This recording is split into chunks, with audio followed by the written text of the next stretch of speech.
Bismillahirrahmanirrahim. Assalamualaikum warahmatullahi wabarakatuh. Perkenalkan, nama saya Hidayanti sama saya stambuk A221201135.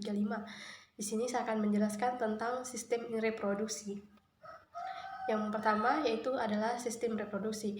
Reproduksi adalah kemampuan makhluk hidup untuk menghasilkan keturunan yang baru. Tujuannya adalah untuk mempertahankan jenisnya dan melestarikan jenis agar tidak punah.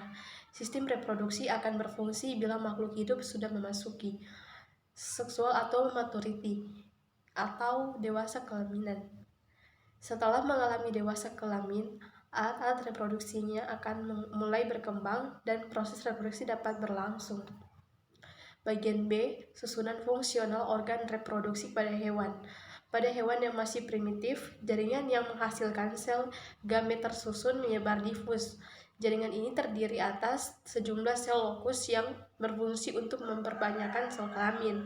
Pada hewan, perkembangannya sudah lebih maju, bentuk dan lokasi gonad sudah lebih jelas terlihat simtrilateral dan biasanya merupakan organ berpasangan. Kadang-kadang salah satu gonad mengalami degenerasi seperti yang ditemui pada burung betina. Pada hal ini ovarium yang berkembang hanya bagian kiri, sedangkan burung jantan setiap memiliki sepasang testis. Bagian C, spermatogenesis atau oogenesis. Spermatogenesis ini adalah proses pembentukan sperma atau gamet jantan yang terjadi dalam testis. Selama proses spermatogenesis, spermatogonia ini akan berkembang biak dengan cara membelah, menghasilkan spermatosit primer, spermatosit sekunder, dan akhirnya spermatid. Oogenesis adalah proses pembentukan gamet betina atau ovum yang terjadi dalam ovarium. Proses ini tandai dengan adanya perubahan oogonium menjadi oosit atau calon ovum yang akan mengalami pemasakan hingga menjadi ovum yang siap dibuahi. Bagian D, sistem reproduksi pada hewan. Reproduksi seksual pada vertebrata dialami dengan perkawinan yang diikuti dengan terjadinya fertilisasi. Fertilisasi ini tersebut kemudian menghasilkan zigot yang akan berkembang menjadi embrio. Fertilisasi ini pada vertebrata dapat terjadi secara eksternal atau menjadi secara internal. Reproduksi seksual pada vertebrata diawali dengan perkawinan yang diikuti dengan terjadinya fertilisasi tersebut kemudian menghasilkan zigot yang akan berkembang menjadi embrio. Fertilisasi ini vertebrata dapat terjadi secara eksternal atau secara internal. Bagian 1 yaitu ada mamalia. Setelah fertilisasi internal ada 3 cara perkembangan embrio dan kelahiran keturunannya, yaitu dengan secara ovipar atau vivipar dan ovovivipar.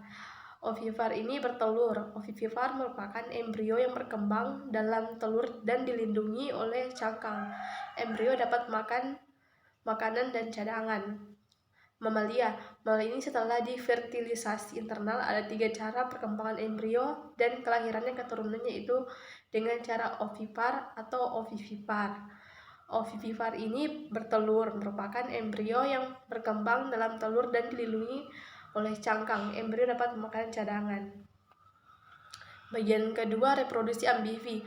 Amfibi ini kelompok misalnya katak, merupakan jenis hewan ovipar. Katak jantan, katak betina tidak memiliki alat kelamin luar. Pembuahan katak terjadi dalam tubuh. Pada saat kawin, katak jantan dan katak betina akan melakukan ampluxus, yaitu katak jantan akan menempel pada punggung katak betina dan menekan perut katak betina. Kemudian katak betina akan mengeluarkan ovum ke dalam air. Setiap ovum akan dikeluarkan selaput oleh selaput telur atau membran vitelin. Sebelumnya ovum katak yang telah matang dan berjumlah sepasang ditampung oleh suatu corong. Perjalanan ovum dilanjutkan melalui ovidum. Sekian pemaparan materi dari saya ucapkan terima kasih. Wassalamualaikum warahmatullahi wabarakatuh.